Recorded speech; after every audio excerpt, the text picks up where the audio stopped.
겉으로만 보면 세상에 부러울 것 없어 보이는 사람들이 있죠. 누구보다 똑똑하고 말도 잘하고 당당하고 늘 주도권을 쥐고 있는 사람들 말이에요. 하지만 그 겉모습만 믿었다가 뜻하지 않은 뒤통수를 맞는 일 혹시 여러분에겐 없으셨나요? 누군가의 화려한 말솜씨와 당당한 태도 뒤에 감춰진 민낯을 마주했을 때 우리는 과연 어떤 선택을 할 수 있을까요? 저는 오늘 그런 사람과 가족이라는 이름으로 얽히며 벌어진 한편의 기막힌 이야기를 들려드리려 합니다. 지금부터 시작해 볼게요. 저희 부모님은 동네 재래시장 안쪽 2층짜리 작은 건물에서 금은방을 하셨어요. 아래층엔 반짝이는 진열장이 줄지어 있었고 그 안에 작은 목걸이, 반지, 팔찌 같은 보석들이 줄지어 누워 있었죠. 아빠는 손재주가 정말 좋으셨어요. 2층에 마련한 작업실에서 루페를 쓰고 앉아 세공을 하시거나 고장난 시계나 반지를 고치시곤 했죠. 엄마는 손님 응대를 맡으셨는데 저는 그 반짝이는 진열장 앞에서 숙제를 하고 놀며 하루를 보냈어요. 학교 끝나고 엄마가 있는 가게에 가는 게 일상이었고 숙제를 하다 심심하면 진열장 안목걸이를 꺼내 인형 목에 걸어주고 반지를 손가락에 끼워 보다가 엄마에게 혼나곤 했죠. 아유, 그거 진짜 금이야. 인형한테 끼우는 거 아니야. 예쁘잖아. 한 번만. 인형이 공주처럼 보여. 그 예쁜 거 팔아야 우리 밥 먹고 살아. 잃어버리기라도 했다가는 끝이야. 알아? 알았어. 그렇게 꾸중을 들어도 다시 손이 가곤 했어요. 아이 눈엔 그 반짝이는 것들이 죄다 마법처럼 느껴졌거든요.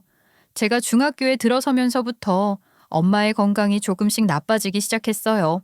당뇨 진단을 받으셨고 이후로는 입퇴원을 반복하셨어요. 엄마가 병원에 입원하면 저는 학교 끝나고 곧장 병원으로 가야 했어요. 아빠는 가게를 지켜야 하니까 집안일이며 병원 일을 도맡는 건 자연스럽게 제 몫이 됐죠. 고등학생이 되고 나서는 병원 예약, 접수, 수납, 약 수령은 물론이고 당 수치 기록하고 식단 관리까지 하게 됐어요. 덕분에 제 나이 또래 친구들보다 철이 빨리 든 편이었고요. 오늘 엄마 당 수치 괜찮았대? 조금 높았어. 간호사 선생님이 식사 조금 더 조심하래. 그래. 아휴, 네가 없었으면 내가 어떻게 했겠냐. 고맙다. 난 괜찮아, 아빠. 오늘은 가게 몇 시에 끝나? 조금만 더 일하고 들어갈게. 저녁 꼭 챙겨 먹고. 부모님은 그래도 제 교육에 관심을 많이 기울이셨어요. 엄마는 입원 중에도 교과서 문제를 물어보시고 아빠는 매달 용돈을 조금씩 떼어 학원비를 챙겨주셨죠. 그리고 저는 무사히 대학에 진학했어요. 전공은 경영학이었고요. 사실은 혹시라도 나중에 내가 부모님 금은방을 이어야 하나 싶어서 고른 전공이었어요. 부모님께 그렇게 말한 적은 없지만 그냥 혹시나 하는 마음으로요. 그러다 대학교 4학년 때부터는 본격적으로 취업 준비에 들어갔고 한 회계사무소에서 격리보조 아르바이트를 시작했어요. 별 생각 없이 시작한 일이었는데 거기서 꽤 다양한 실무를 배우게 됐고 그러다 결혼정보 회사본사 관리팀에 정규직으로 입사하게 됐어요. 면접장에 들어서자마자 이력서를 보고 면접관이 물었죠. 경영학 전공의 격리 보조 경험이면 회계 쪽으로도 지원하셨겠네요.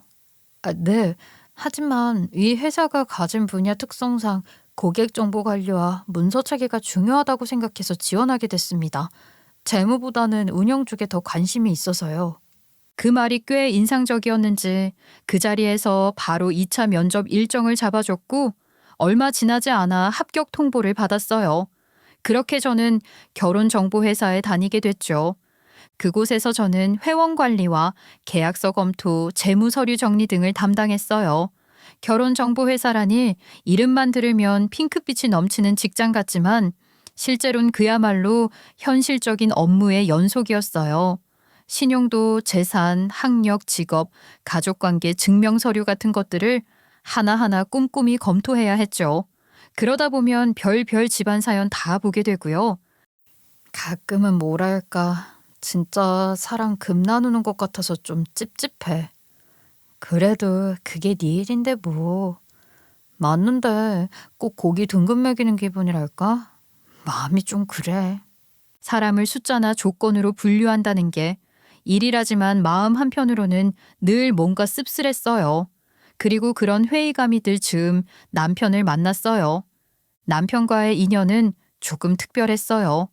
제가 소개해준 커플이 결혼을 하게 됐는데 감사하다고 실내악 공연 티켓을 보내주신 거예요. 그래서 공연장에 갔고 거기서 남편을 처음 봤죠. 그 오케스트라 단원인 남편은 첼리스트였어요. 공연이 끝나고 나가는 길에 살짝 어깨가 부딪혀 우연히 인사를 나누게 됐고 그 짧은 순간이 저희의 시작이었어요. 그 찰나의 순간이 계기가 되어 연락처를 주고받게 되었고 이후로 커피도 마시고 밥도 먹으며 자연스럽게 가까워졌어요. 아무래도 결혼정보회사에서 일하다 보니 남자를 볼 때도 직업, 학력, 가족 배경을 먼저 보게 되는 직업병이 생겼는데 남편 앞에서는 그런 게 다 무의미해지더라고요. 솔직히 남편은 흔히 말하는 안정적인 직업은 아니었어요. 첼로 전공으로 음대를 나와 오케스트라 객권 단원, 드라마 OST 세션, 광고 음악 녹음 등 다양한 일을 하며 프리랜서로 살고 있었죠. 처음에는 부모님도 살짝 걱정하셨어요. 음악 한다는 말에 말이죠. 아무래도 어른들은 그런 걸 좀 걱정하시잖아요. 하지만 직접 남편을 만나보시고는 두 분 다 성실하고 다정한 성격에 반하신 듯 했어요. 그렇게 저희의 연애는 결혼으로 이어지게 됐어요. 결혼 후 저희는 신도시 외곽에 있는 아파트 단지에 신혼살림을 차렸어요. 작은 평수지만 새 아파트였고 바닥도 벽지도 새하얗고 깨끗했어요. 가구는 최소한으로 들였지만 커튼 고르며 그릇 하나하나 맞추면서 마음만은 한껏 부풀어 있었죠. 저희 시부는 중소기업을 운영하고 계셨어요. 산업용 소모품들을 제조해서 주로 기업에 납품하는 일이었는데 처음 듣기엔 조금 생소한 분야였지만 나름대로 오랫동안 안정적으로 성장해온 회사라고 했어요. 직원 수는 많지 않지만 기술력은 꽤 있다고 들었고요. 원래는 그걸 큰아들에게 물려주고 싶은 마음이 컸던 모양이었어요. 장남인 남편에게 일을 시켜보려 여러 번 시도하셨다고 했는데 남편이 그때마다 단호하게 거절했다고 하더라고요. 아버지가 몇 번이나 데리고 다니셨어. 공장도 거래처도. 근데 아무리 봐도 나랑은 안 맞는 거 있지? 아버지가 음악은 취미로 하고 가업을 물려받으라고도 하셨는데 도저히 그게 안 되더라. 남편이 그렇게 회사 일을 계속 피하니까 자연스럽게 시동생에게 역할이 넘어갔고 시동생은 본인도 원래부터 사업에 관심이 많았나 보더라고요. 그래서 대학 졸업 후부터 바로 시부 회사에 들어가서 일하게 됐고요.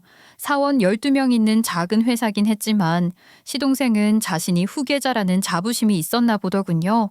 시부모는 무난한 성격의 분들이셨어요. 말이 많다거나 예민한 성격은 아니었고 그냥 그 나이대 분들답게 보수적이거나 간섭이 심할 때도 있지만 또 한편으론 관대하게 넘어가 주실 때도 있고 정 많고 생각보다 열린 구석도 있는 그런 평범한 분들이요. 요즘은 바쁜 모양이다. 네, 요즘이 한창 선들도 많이 보고 그러는 시즌이거든요. 그래서 제가 살림을 좀 소홀히 했네요. 얘는 무슨 날 그런 거 따지러 온 사람을 만들고 그러니? 요즘 며느리한테 그런 거 바라는 거 아니라더라. 다들 일하느라 얼마나 바쁜데. 그래도 제가 너무 손 놓고 있는 건 아닌가 싶어서요. 아니야, 이 정도면 충분하지. 그리고 우리 재민이한테도 일도 시키고 그래. 테레비 보니까 요샌 남자가 부엌 살림 더 잘하기도 하고 그러더만. 네, 안 그래도 재민 씨가 저보다 더 잘해요. 그런 덕분에 시가에 가는 게 불편하거나 부담스럽진 않았어요.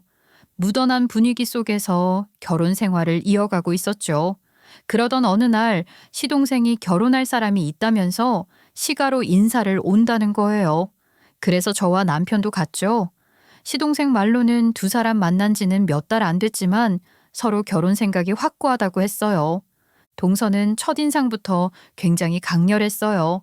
짧은 인사에도 자신감이 넘쳐 흘렀고 말투며 표정이며 매사에 자신감이 넘치는 사람이란 느낌이 들었어요. 보통 시가에 처음 인사 올 때면 긴장하거나 한껏 조심스러운 태도를 보이기 마련인데 그런 게 거의 보이지 않았어요. 제 아내 될 사람입니다. 지금은 프리랜서 사업 컨설턴트로 일하고 있고요. 사업 컨설턴트라고요? 네, 주로 중소기업 대상으로 브랜드 리빌딩이나 수익 구조 재설계 같은 걸 맡아요.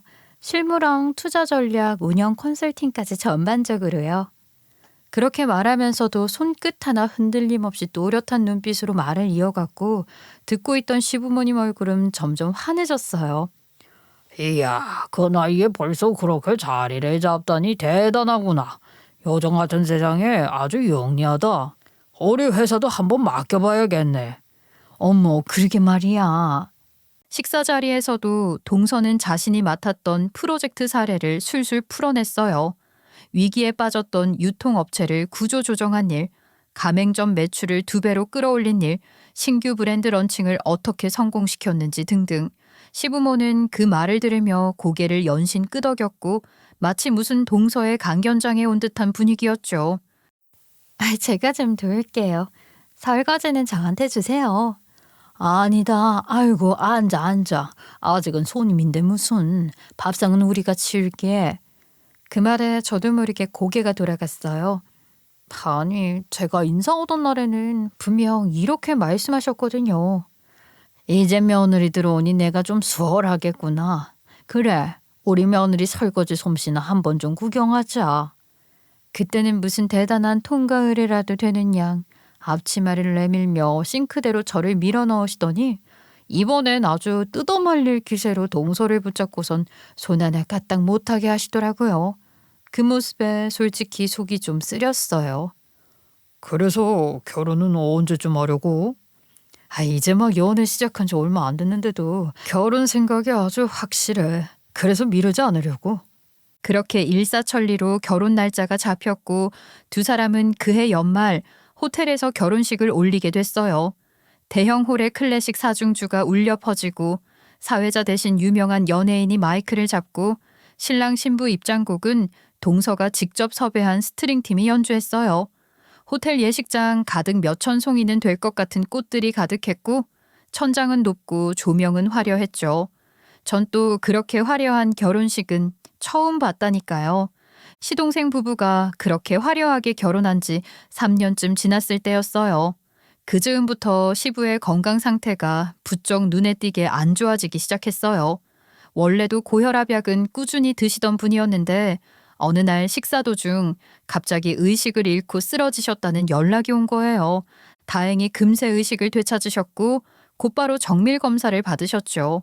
그런데 검사 결과가 심상치 않았어요. 협심증에 초기 신부전 진단까지 함께 나온 거예요. 그날 이후 시모는 아예 결심한 듯 시부를 설득하기 시작하셨어요. 당신 이러다 진짜 큰일 나. 회사고 뭐고 다 내려놔요. 당신 아들이 다 보고 배웠잖아. 이제 걔한테 맡기고 당신은 손 떼. 아직은 괜찮아. 내가 가서 얼굴 보여야 거래처도 안심하지. 아이고 이 양반아. 당신 쓰러졌을 때 나 진짜 심장이 멎는 줄 알았어. 거래처가 뭐가 중요해? 사람 목숨이 제일이지. 그렇게 며칠을 옥신각신하다가 결국 회사 대표 명의는 그대로 두되 실질적인 경영권과 업무는 시동생에게 넘기기로 정리됐어요. 거래처 응대부터 신제품 기획, 납품 일정 조율, 인사 관리까지 모두 시동생 손을 거치게 되었죠. 겉으로 보기엔 아주 자연스러운 승계 절차였고 시동생도 오래전부터 그 흐름을 준비하고 있었던 것 같았어요. 재원이 그 녀석 생각보다 야무지게 잘하더라. 아버지가 걱정 안 하셔도 될 정도야. 그치? 말하는 거 보면 확실히 준비 많이 한 느낌이야. 근데 요즘은 거의 재수 씨가 주도하는 것 같더라고. 회의 자료도 다 재수 씨가 만들고 그 브랜드명 바꾸자고 제안한 것도 재수 씨래. 이쯤부터 슬슬 동서가 회사 안팎에서 존재감을 드러내기 시작했어요. 사실 동서는 원래부터 자기 일 하던 사람이니까 가끔 아이디어만 보태주는 정도겠거니 했는데 어느 순간부터는 아예 주체적으로 리브랜딩을 이끄는 사람이 되어 있더라고요. 외부인이긴 해도 시동생의 아내로 또 비즈니스 경력자답게 회사 안에서 꽤 영향력을 가지게 된 거죠. 저희는 회사 관계자가 아니니 자세한 변화는 몰랐지만 가장 눈에 띈 변화는 온라인 유통 채널 확장이었어요. 원래 시부 회사는 산업용 세정제나 기름때 제거제, 소모성 공업 자재 같은 걸 주로 취급하는 구조라 오프라인 납품 위주로 돌아가고 있었어요. 대리점이나 거래처 중심이었고요. 그런데 동서는 이걸 온라인 쇼핑몰에 맞게 리패키징해서 판매하자고 제안했어요. 포장을 현대적으로 깔끔하게 바꾸고 로고도 새로 만들고 제품명도 그럴듯하게 재정비했죠. 처음엔 반신반의했지만 반년쯤 지나자 결과가 숫자로 나타났어요. 리뷰 수가 수천 개를 넘기고 입점해 있는 온라인몰에서 제품이 산업용인데도 불구하고 인기 카테고리 상위에 오르기 시작한 거예요. 업계에서 보기 드문 일이었죠. 워낙 틈새 시장이다 보니 경쟁이 약했고 가격도 합리적이다 보니 중소기업이나 신생사업자들 사이에서 입소문이 나기 시작한 거예요. 동서가 그 지점을 잘 노린 거죠. 그래, 능력 있는 사람한테는 진작 맡겼어야 했어. 괜히 고집 부리느라 시간을 낭비했구먼. 이게 다 우리 막내 며느리 덕이지 뭐야. 역시 사람을 잘 들여야 한다니까. 그 즈음부터 시가 분위기가 아주 노골적으로 바뀌기 시작했어요. 명절이나 집안 식사 자리에서도 늘 동서가 주인공이 됐고 시부는 식사 중에도 회사 얘기를 꺼내서는 동서랑 진지하게 이야기 나누셨죠. 옆에 앉은 시동생은 조용히 고개만 끄덕이고 있었고요. 그 신제품 패키징 말이다. 지난번에 너 얘기한 디자인 그거 내가 봐도 감각 있어. 무겁지 않고 세련되더라. 네, 요즘은 산업용도 B2C 감성으로 가야 돼요. 이제 일반 소비자도 도매 상품을 장바구니에 넣는 시대니까요. 아이고, 나는 진짜 우리 막내 며느리가 이렇게 똑 부러질 줄은 몰랐어. 집안이 아주 확 달라졌어, 확. 그러면서 시어머니는 슬쩍 저를 부르셨어요. 예, 그릇 좀 날라다오. 여기 좀 비었네. 네, 금방 드릴게요. 이게 처음엔 우연인가 했는데 다음 명절에도 또 그러시고 가족 식사 때마다 반복됐어요. 식사 준비는 저랑 시모가 같이 하고 막상 앉으면 시모는 동서 옆에 앉아서 우리 막내 며느리 덕분에만 반복하시고 저는 조용히 그릇만 날라야 했어요. 남편도 눈치는 챘는지 식사 후 따로 얘기하더라고요. 요즘 분위기 좀 그렇지. 내가 보기에도 너무 한쪽으로 쏠리는 것 같아. 뭐 잘해서 그런 걸 어쩌겠어. 그런데 너무 대놓고 그러시는 건 좀 그렇긴 하다. 엄마 아빠도 의식적으로 그러는 건 아닐 거야. 그냥 요즘 회사가 잘 되니까 기분이 업되신 거겠지. 남편 말대로 의도적인 건 아닐 수 있지만 저로서는 점점 소외되는 느낌이 들 수밖에 없었어요. 회사 키운 공로가 있다지만 그게 집안 전체를 좌지우지할 정도의 권위로 작용하는 걸 옆에서 지켜보는 건 꽤 필요한 일이었어요. 명절 자리가 아니라 거의 회식 자리에 끼어 있는 기분이랄까. 어깨를 펴고 앉을 수 있는 공간이 점점 줄어드는 느낌이 들었어요. 시부모는 동서가 무슨 개선 장군이라도 된 듯 떠받들었고 우리 부부는 어느새 조용히 박수나 치는 관객이 돼 있었죠. 명절을 얼마 앞둔 어느 날 시가 식구들이 다 같이 모인 자리가 있었어요. 다들 오랜만에 얼굴을 마주하니 나름 훈훈한 분위기였죠.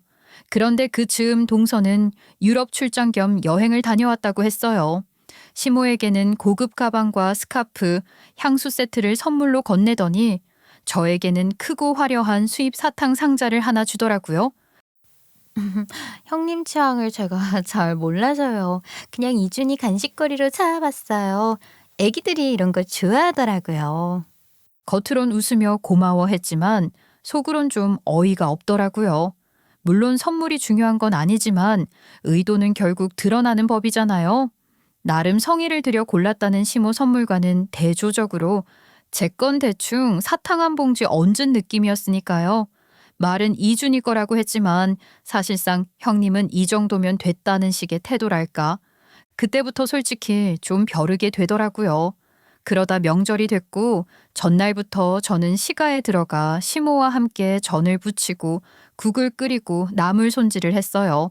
시모는 허리며 무릎이 안 좋다고 하셔서 저는 일부러 더 일찍 움직이기 시작했어요. 시모 대신 남편이 주방을 오가며 일을 도왔고요. 그런데 명절 당일이 될 때까지 시동생 부부는 나타나지 않았어요. 전화를 한 것도 아니고 미리 양해를 구한 것도 없었죠. 결국 당일 아침 늦게서야 두 사람이 여유로운 얼굴로 나타났어요. 손에는 아이스커피가 들려있는 차였죠. 요즘 날씨가 참 애매하죠. 낮에는 덥고 저녁엔 쌀쌀하고. 감기 조심들 하셔야겠어요. 그 말과 함께 동서는 소파에 툭 앉고 시동생도 따라 들어와선 아예 누워버리더라고요. 며칠 동안 음식장만 하느라 한시도 제대로 앉아있지 못했던 저희 부부로선 정말 기가 막혔어요. 명절 앞두고 주문이 밀려서 아주 죽는 줄 알았네. 처리하느라 밤샜어요. 그래, 니들은 좀 쉬어라.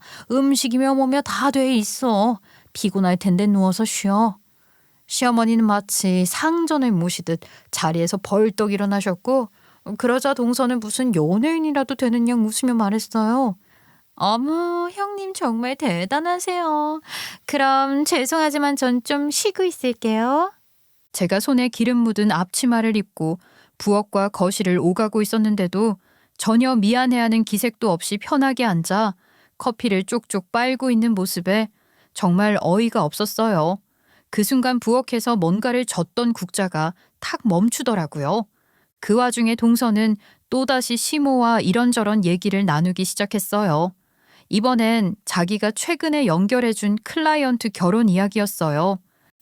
제가 태어나서 그렇게 화려한 웨딩은 처음 봤다니까요.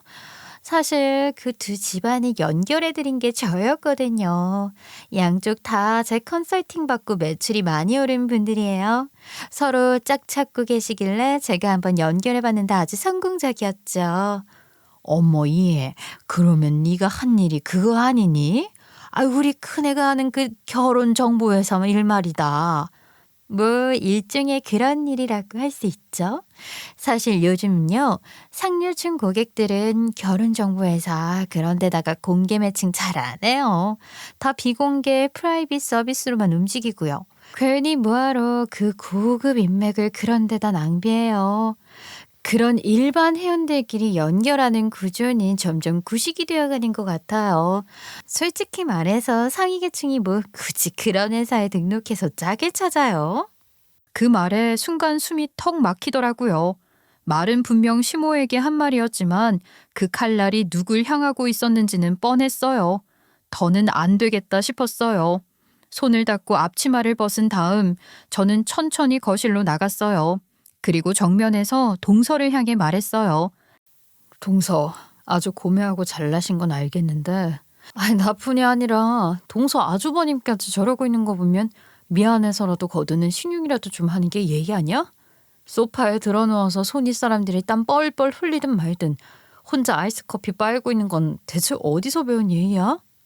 그 말에 거실이 잠시 조용해졌어요. 동서는 웃던 표정을 슬그머니 거두더니 말을 잇더라고요. 어머, 죄송해요, 형님. 아주버님까지 일하시는 줄은 미처 못 봤네요. 그러곤 조용히 자리에서 일어나 부엌 쪽으로 왔어요. 하지만 이미 대부분의 음식을 다 마친 상태였으니 동서가 할 수 있는 일은 접시에 몇 가지 음식 옮겨 담는 정도뿐이었죠.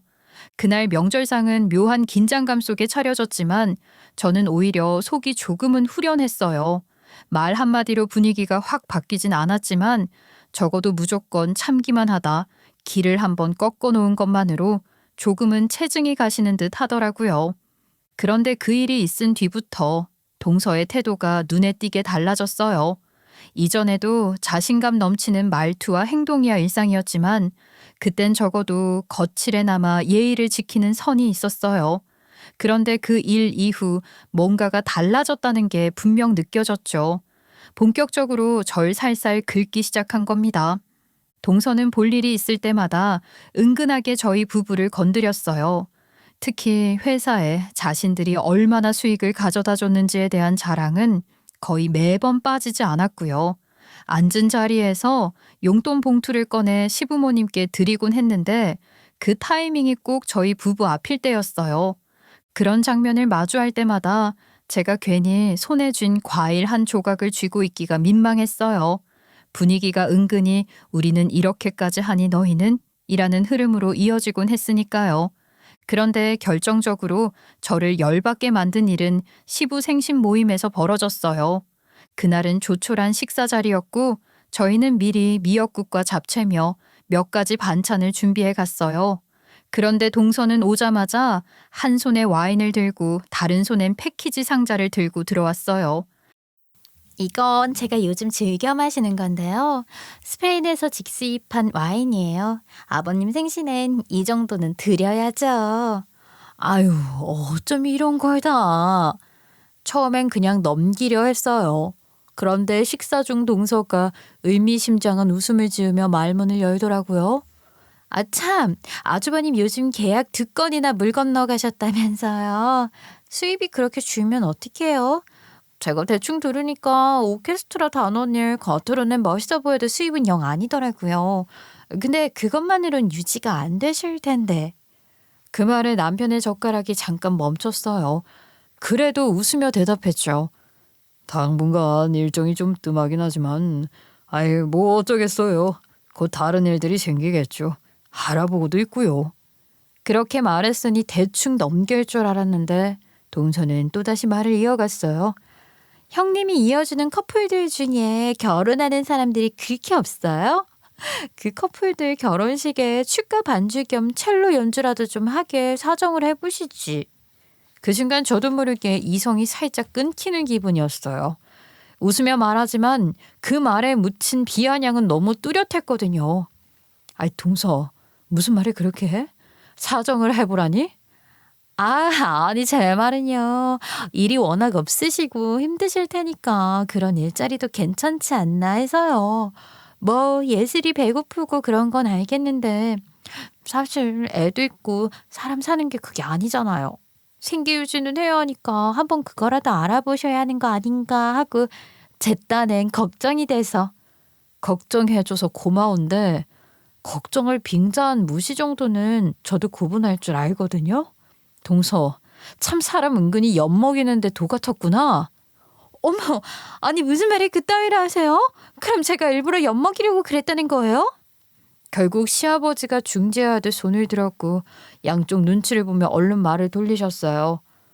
자, 그만들 하고 생일날 그 얼굴 붉히지 말고 소리나 한잔 하자고. 그렇게 그날은 일단락됐지만 저도 동서도 마음속엔 꽤 깊게 긁힌 상처가 남았어요. 서로 말은 안 했지만 눈빛 하나만으로도 알 수 있었죠. 우리 둘 다 이제 다음 기회만 엿보고 있다는 걸. 그날 이후 저와 동서는 대놓고 앙숙이 되었어요. 물론 시부모들 앞에서는 각자 예의를 차리는 척했지만 마주치는 자리마다 기싸움은 계속됐고 겉으론 웃어도 속은 부글부글 끓어오르기 일쑤였어요.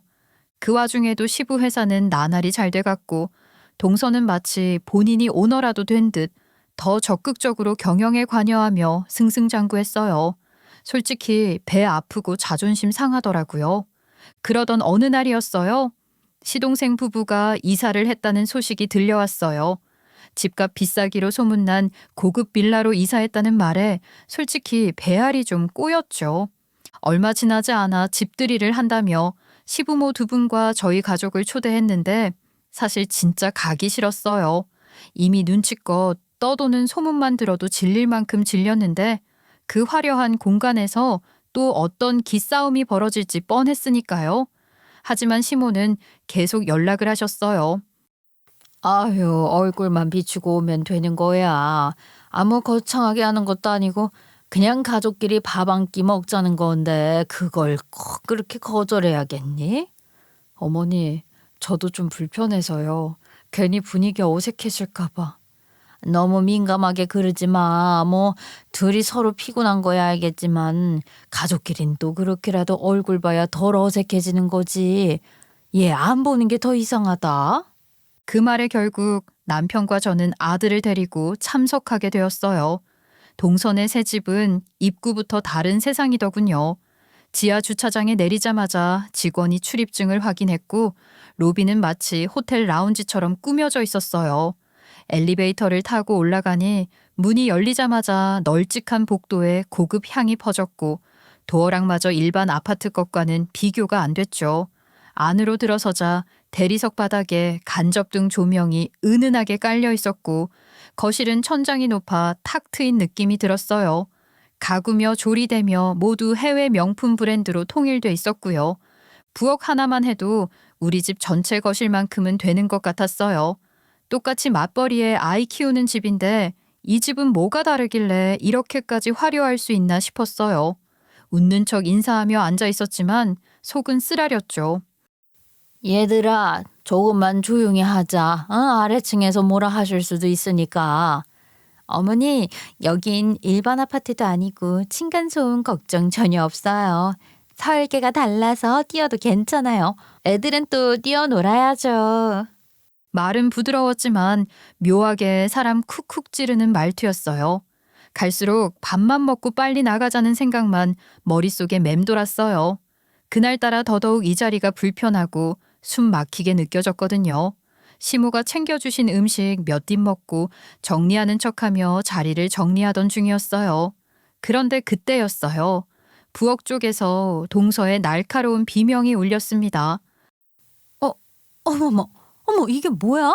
아니, 목걸이가, 내 루비 목걸이, 진주 귀걸이도 반지까지? 이게 다 어디 간 거야? 다들 놀라서 달려가 봤죠.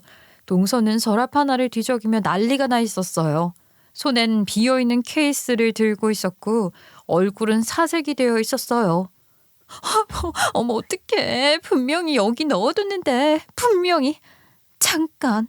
그러고 보니 아까 형님 여기 근처에 계셨죠? 뭐? 그게 무슨 소리야? 대답해보세요. 아까 여기 계셨잖아요. 뭐야? 지금 날 의심하는 거야? 내가 왜 동서 목걸이를 훔쳐?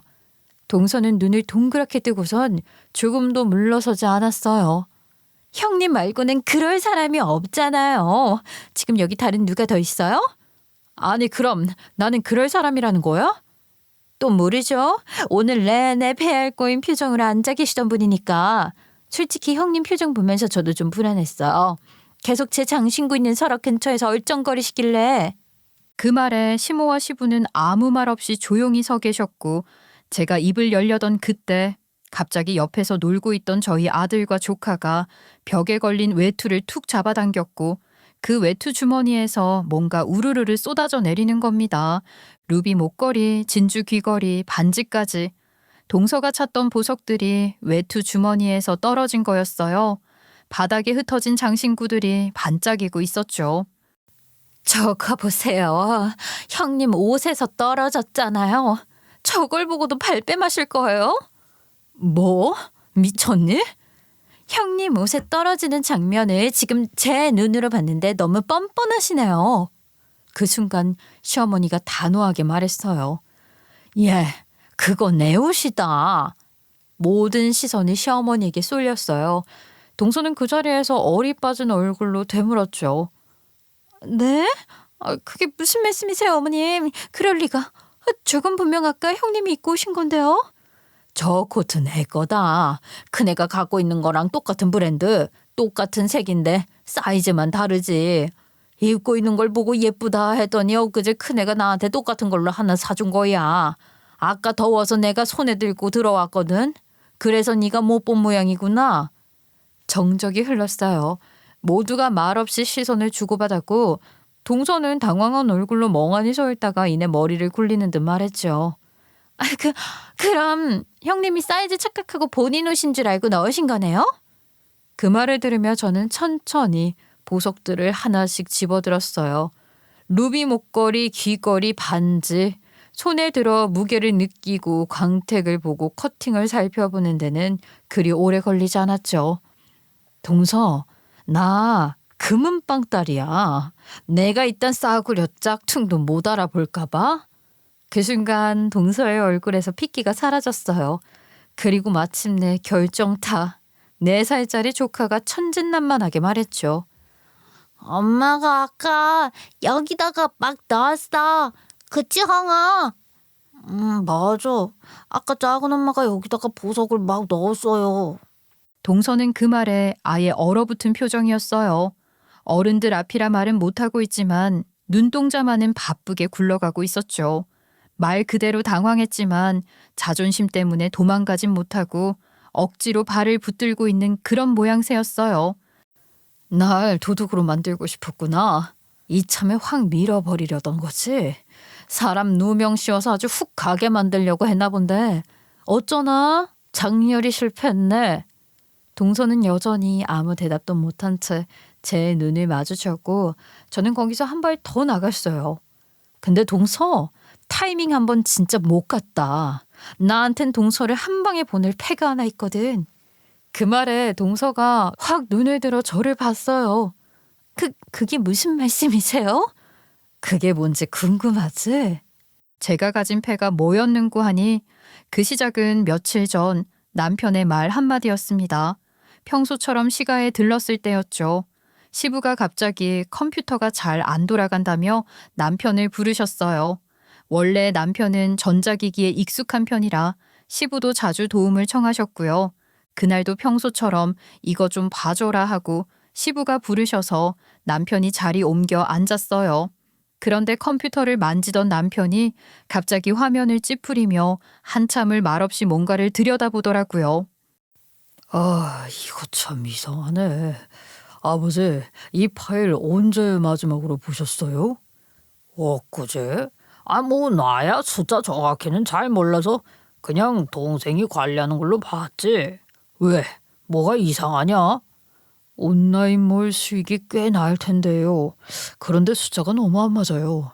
매출 총합이 실제랑 차이가 커요. 뭐 그 이유가 있겠지 뭐. 시아버지는 대수롭지 않게 여겼지만 남편은 회계 엑셀 파일을 열어 한 항목씩 짚어보며 확인하기 시작했어요. 그리고 집에 돌아오는 차 안에서 남편이 그러더라고요. 아무래도 동생이 아버지한테 매출을 속이고 있는 것 같아. 아버지는 그런 숫자들 감 못 잡으시니까 그냥 믿고 넘기신 것 같은데 영 이상해. 결국 남편과 저는 확실한 증거를 찾기 위해 전문가를 통해 시스템을 들여다보기 시작했어요.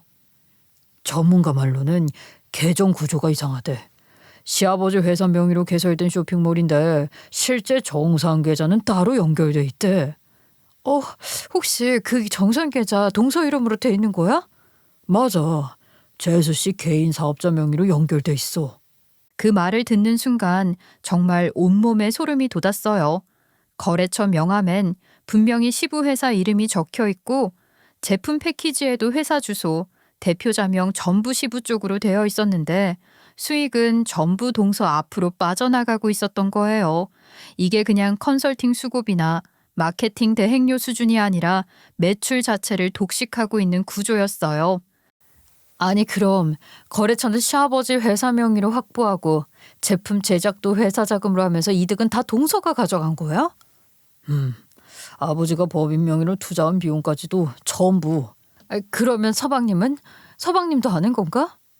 그러겠지. 외부인의 시스템에 이렇게까지 손댈 수는 없잖아. 재수 씨가 마음대로 한 게 아니라 재원이 그 자식이 전부 승인했을 테니까 가능했을 테고. 와 그래놓고는 용돈 면목으로 몇 푼 쥐어주고 효자 효부 소리 들은 거네. 진짜 뻔뻔하다. 그렇게 해당 사실을 알게 됐고 그 일을 터트릴 타이밍을 찾고 있던 저희에게 딱 이런 일이 생겨버린 거죠. 시아버지는 한동안 말없이 서 계시다 조용히 한마디 하셨어요. 내가 내 자식한테 이런 일을 당할 줄은 꿈에도 몰랐다. 시동생과 동서는 허옇게 질려 변명을 시작했죠. 아버지, 그게 처음엔 잠깐 그렇게 하려던 거였어요. 이 사람 사업자 등록이 이미 돼 있어서 편하게 그렇게 시작한 거예요. 근데 수익이 갑자기 커지니까 다시 정리할 기회를 놓쳐서. 네, 아버님. 저희도 나쁜 마음으로 그런 건 아니에요. 처음엔 컨설팅 수고비만 받는 식으로 하다가 그냥 그렇게 흐르게 된 거죠. 근데 지금 와서 문제 삼으시면 너무 억울한데요? 억울해? 누굴 도둑 만들려다 실패하고 지금 와서 억울하다고? 나보다 훨씬 똑똑하신 분이 그런 구조도 모르고 수익만 받아가셨다는 말이야? 동서는 할 말을 잃었고 시부모는 충격에서 벗어나지 못한 듯 말이 없었어요. 시아버지의 손은 덜덜 떨리고 있었고 시어머니는 눈앞에서 벌어진 현실을 믿지 못한다는 듯한 표정으로 고개를 절레절레 흔들고 계셨죠. 아니 어떻게 니들이 우리를 이럴 수가 있냐. 아니 어떻게. 그날 마침내 게임의 흐름은 뒤집혔어요. 동서가 그렇게 깔보고 얕잡아봤던 저와 남편이 이제 그 목줄을 틀어진 거였죠. 그날 이후 시부는 단 하루도 고민하지 않으셨고 다음 날 바로 시부는 변호사 사무실을 방문했어요. 그리고 불과 일주일도 지나지 않아 시동생 부부를 상대로 업무상 횡령 및 배임 혐의로 형사고소장을 접수하셨죠. 시부는 비록 경영 일선에선 물러나 계셨지만 법적으로는 여전히 법인의 대표이사 명의였어요. 결국 회사 자산이든 매출이든 공식적인 모든 거래는 시부 이름으로 돌아가는 구조였던 거죠. 그런데 그런 법인 자산이 동서의 개인 사업자 명의 계좌로 흘러들어가고 있었다는 사실이 밝혀지면서 형법상 배임죄와 횡령죄가 동시에 성립된다는 게 변호사의 소견이었어요. 나는 진짜 니들 믿고 맡긴 건데 이게 사람으로 할 짓이냐 이게? 아버지, 그게 저는 그냥 그 사람이 알아서 한다기에 진짜 저는 몰랐어요. 몰랐다고 이놈아? 그럼 네가 계약서에 왜 사인을 했어? 시동생은 대꾸 한마디 못하고 고개를 떨구었고 동서는 끝까지 말끝을 흐리며 발뺌하려 했어요. 저는 그냥 컨설팅 차원이었다니까요. 브랜드 재정비, 마케팅 뭐 그런 쪽만. 그게 컨설팅이야? 회사를 싹 동서 앞으로 돌려놓은 게 수익은 동서 통장으로 다 들어오고 세금은 아버님 회사가 뒤집어 썼는데 그게 컨설팅이야? 남편도 조용히 덧붙였죠. 게다가 분기마다 재수씨 친정 쪽으로 송금된 내역까지 나왔어요. 이건 그냥 단순한 명의 빌린 차원이 아니라고요. 구조적으로 수익을 가져가려고 설계한 거죠. 동서는 말끝을 흐리다 말았고 결국 변호사를 선임한 시부는 모든 자료를 수사기관에 제출했어요. 조사 과정에서 드러난 건 단순히 온라인몰 수익을 빼돌린 정도가 아니었어요. 그동안 효자, 효부라 칭송받던 그 부분은 알고 보니 전형적인 법인의 가면을 쓴 사적 영리 챙기기의 주범이었던 거죠. 특히 빌라 얘기가 나왔을 때 시모의 표정은 일그러질 대로 일그러졌어요. 니들 그 집 그게 그 돈으로 산 거야? 아니요, 언니. 그건 제 자산이에요. 사업해서 번 수익으로. 그 사업이 시아버지 회사 기반으로 일군 수익이잖아. 패키지도 시아버지 회사 로고, 광고도 시아버지 명의, 거래처도 시아버지 쪽인데 수익만 네 개인 사업자로 빼돌렸잖아. 그게 남의 거 도둑질한 거지 뭐야? 그날 이후 수사는 본격화됐고 전자계약 시스템 로그, 회계 기록 담당 직원들의 진술까지 확보되면서 사건은 빠르게 진척되었어요. 초기 조사에서 시동생은 계속 같은 말을 반복했죠. 아내가 경영적인 건 다 알아서 했고 저는 구체적인 건 몰랐습니다. 하지만 메일 기록과 계약 승인 로그에 남편 서명이 수십 건 확인되었고 특히 회사 공식 명의로 작성된 계약서들 대부분이 시동생의 전자서명으로 처리되어 있었어요. 더 이상 빠져나갈 구멍은 없었죠. 결국 동서는 업무상 횡령 및 배임 혐의로 정식 기소되어 징역 2년형을 선고받았고 시동생은 공범으로 약식 기소되어 벌금 1,500만 원 처분을 받게 됐어요. 처음에는 시동생이 친아들이라고 봐주는 건가 싶기도 했지만 그건 제가 법을 잘 몰라서 한 걱정이었더라고요. 나중에 알게 된 건 친족 간의 범행이라 하더라도 법인을 대상으로 한 횡령, 배임은 친족 특례 적용이 아예 안 된다는 거였어요. 다시 말해 피해자가 회사일 경우엔 가족도 예외가 아니라는 거죠. 다만 공소 취소 요건은 시부에게 있었어요. 처벌 의사를 철회하면 검찰도 고소를 취소할 수 있다 했는데 시부는 단호했어요. 나는 절대 용서 안 한다. 내 새끼란 놈이 나한테 칼을 꽂은 거야. 그냥 두면 안 돼. 하지만 사건은 여기서 끝이 아니었어요. 수사 과정에서 동서의 과거 사업 전력이 수면 위로 떠올랐어요. 과거 동서가 컨설팅을 했던 소규모 업체 몇 곳에서 유사한 회계 구조 조작 정황이 드러난 거죠. 선생님 동서분이 반복적인 방식으로 각 회사의 온라인몰 수익 구조를 새로 설계했는데요. 수익 일부가 개인 명의 마케팅 대행 계좌로 빠져나가게끔 설정된 경우가 많습니다. 대표자들은 대부분 회계에 취약했고 규모도 작아서 그 문제를 인지하더라도 법적 대응을 할 여력이 없었던 거죠.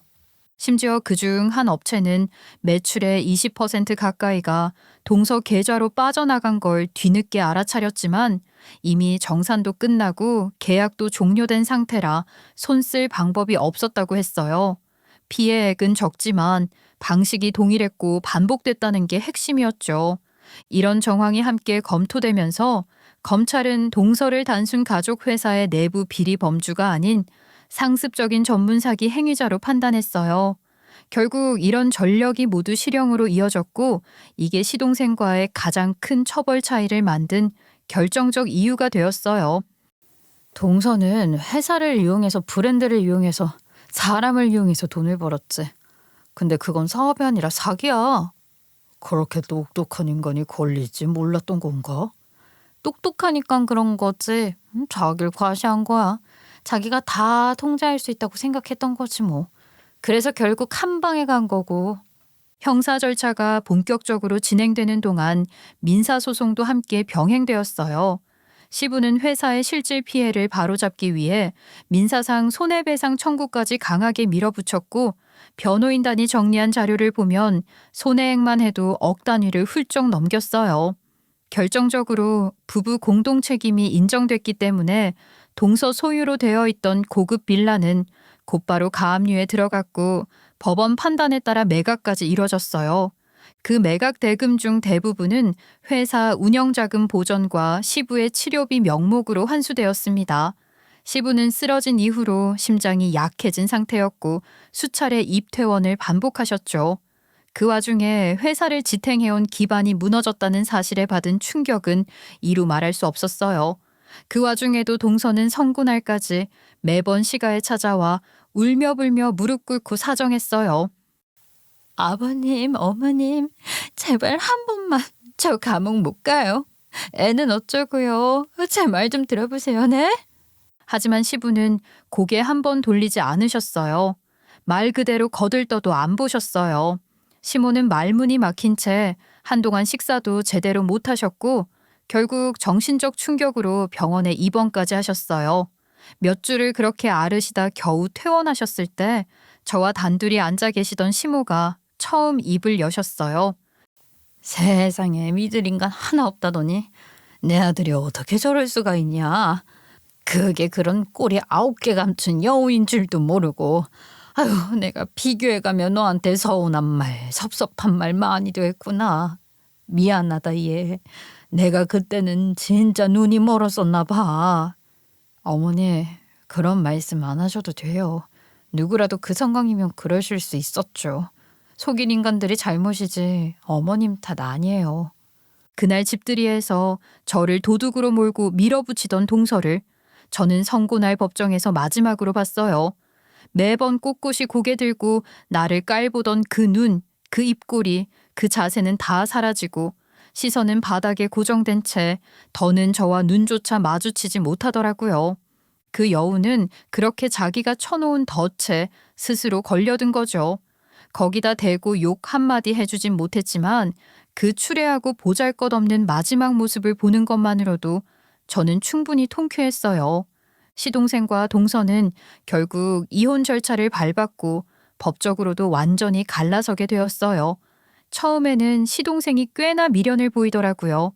동서가 실형을 받은 뒤에도 두어 번 면회를 다녀왔다는 얘기를 들었는데 그게 본인 죄책감인지 동정심인지 아니면 진심으로 정이 남아서인지 모르겠지만 어쨌든 얼마 못 가 결국은 법적으로도 갈라서게 된 거죠. 시동생은 그 뒤로 부모님 집을 수시로 드나들며 말 그대로 손이 발이 되도록 빌었어요. 마당에서부터 무릎 꿇고 기다렸다가 시부 얼굴만 보이면 벌떡 일어나 따라붙으며 이랬대요. 아유 아버지 정말 죄송합니다. 정말 제가 눈이 멀었어요. 다시는 이런 일 없도록 하겠습니다. 한 번만 용서해 주세요. 나는 너 같은 놈 아들 둔 적 없다. 네가 우리 회사에 무슨 짓을 했는지 알긴 아냐? 아이, 정말로 뼛속까지 반성하고 있어요. 아버지 앞에서 이렇게 무릎 꿇고 빈 적 처음입니다. 한 번만요. 마지막으로 기회를 주세요. 다시는 실망 안 시킬게요. 시아버지가 매몰차게 내쫓자 그 뒤로 시동생은 남편에게 몇 차례 연락을 해왔어요. 직접 사과를 하러 오겠다고 하기도 했고 부모님 마음 좀 돌려보라며 읍수한 적도 있었죠. 하지만 남편은 늘 같은 대답을 했어요. 지금은 시기가 아니야. 부모님 아직 아무 준비도 안 되셨고 내가 뭐라 말한다고 될 일이 아니야. 기다려야 해. 너 진짜 반성하고 있다면 그냥 조용히 있어라. 그 말을 들은 건지 이후로는 연락도 끊고 잠잠하더군요. 전 동서는 여전히 수감 중이에요. 그런데 더 안타까운 건 동서가 그동안 일했던 소기업들 중에서도 피해 사례가 줄줄이 드러났다는 거죠.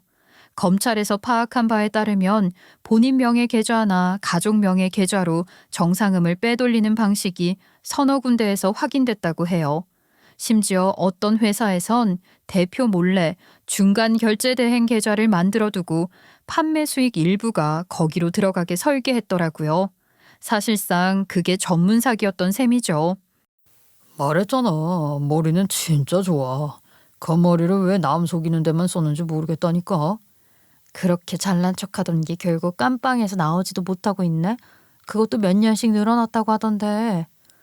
인생 참 모르는 거야. 한때는 온 가족이 그 사람 말 한마디에 좌우되던 시절도 있었는데. 그 말을 들으며 생각했어요. 그렇게 세상을 다 꿰뚫고 있는 줄 알았던 사람이 결국 그런 식으로 무너진다는 게 아이러니하기도 하고 어쩐지 씁쓸하기도 했죠. 한편 시동생 내외에 대한 처벌이 마무리된 뒤에는 시부가 본격적으로 회사 정상화 작업에 들어가셨어요. 시부는 전 같지 않은 몸으로도 하루하루 직접 거래처를 돌며 손실을 줄이기 위해 애쓰셨고 회계팀도 새로 꾸려 제대로 된 수익 구조를 다시 세우셨어요. 온라인 판매 채널도 다 털어내면서 누락됐던 매출 일부를 법적 절차로 환수할 수 있었고요.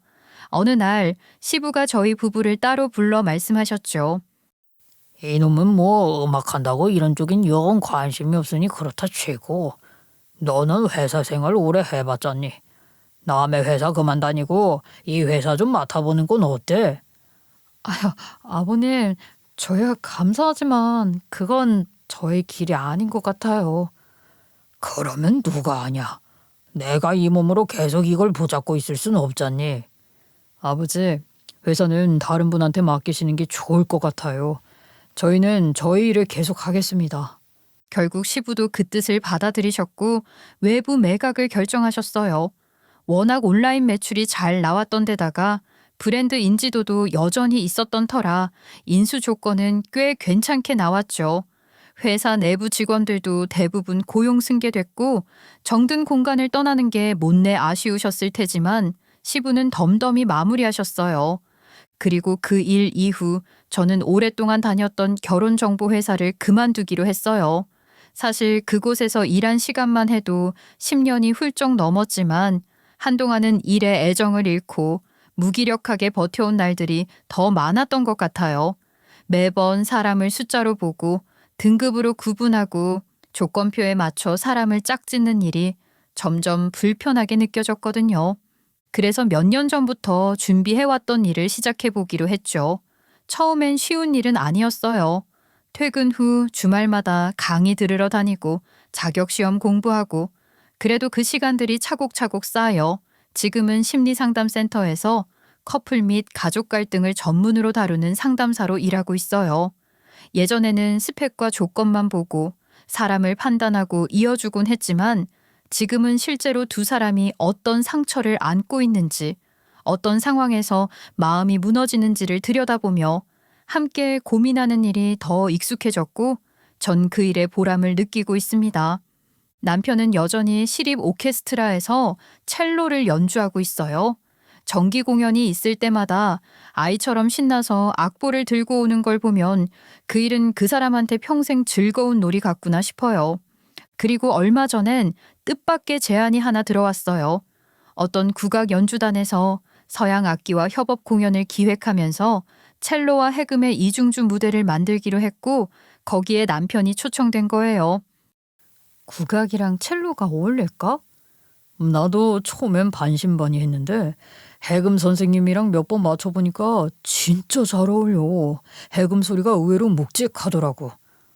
그럼 좀 새로운 무대겠네. 그동안 하던 클래식 공연이랑은 분위기가 많이 다를 것 같은데?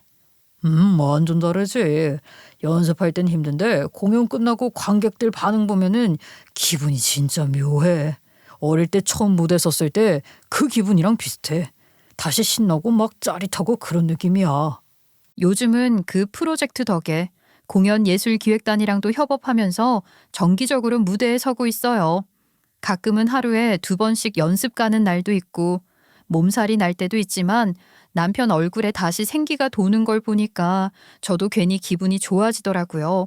시부모 2분과의 관계도 그간 있었던 일들 다 지나고 나니 훨씬 편해졌어요. 솔직히 예전엔 눈치도 보이고 거슬리는 말 하나에 마음이 복잡했는데 이제는 서로 조심해야 할 선도 알고 기대할 수 있는 부분도 알게 됐달까요. 얼마 전엔 친정에 다녀왔어요. 사실 그간은 집에만 가고 가게는 잘 들르지 않았는데 오랜만에 금은방에 들어가 보니 쇼케이스 속 반짝이는 장신구들이 그대로 있는 걸 보니까 괜히 울컥하더라고요. 네가 이 금방 딸이지 않니? 원래 이런데 오래 있으면 사람 보는 눈이 생긴다니까. 보석도 짝퉁은 티가 나고 인간도 짝퉁은 언젠간 드러나게 돼 있어. 너 그 눈은 타고난 거다. 그 감별사 눈은 어디 안 가는구만. 그럼 내가 누구 딸인데? 농담처럼 말했지만 사람은 결국 본성이 어디서든 드러나게 되어 있는 모양입니다. 아무리 번지르르한 말로 자신을 포장하고 누군가를 깎아내리려 해도 결국 진짜와 가짜는 시간 앞에서 모두 드러나게 되니까요. 한때는 잘난 척하며 주변을 휘어잡으려 했던 그 사람도 이제는 감옥이라는 벽 안에서 외롭게 자신의 선택을 되새기고 있을 겁니다. 일련의 일들을 겪으며 저는 확신하게 되었어요. 조건이나 말솜씨, 화려한 스펙이 사람의 전부는 아니라는 것을요. 오히려 그 너머에 있는 진심과 태도가 그 사람의 진짜 얼굴이라는 걸요. 지금은 각자의 자리를 찾아 평화롭게 살아가고 있지만 그 평화를 지키기 위해선 누군가는 반드시 목소리를 내야 했고 그걸 포기하지 않았다는 사실이 다행스럽습니다. 누구나 겉으로만 빛나는 사람들에게 주눅 들었던 순간이 있었을 거예요.